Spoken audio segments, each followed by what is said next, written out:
ଜୀବନକୁ ସଜାଡ଼ିବାର କେତୋଟି ଗୁରୁତ୍ୱପୂର୍ଣ୍ଣ ଦିଗ।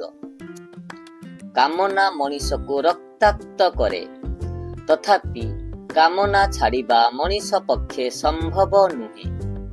ସାଧୁତା ସଚ୍ଚୋଟପଣ ନଥିବା ମଣିଷ ସବୁବେଳେ ବିବେକର ଚାବୁକରେ ଆଘାତ ପାଏ।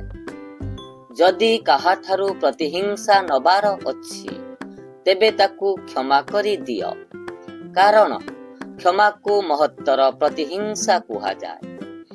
ନ୍ୟାୟ ବିରୁଦ୍ଧରେ ପ୍ରମାଣ ମିଳିବା ନିନ୍ଦାର ବିଷୟ ନୁହେଁ। ପ୍ରକୃତ ନିନ୍ଦାର ବିଷୟ ହେଉଛି ଏପରି ପ୍ରମାଣ ଖୋଜିବା।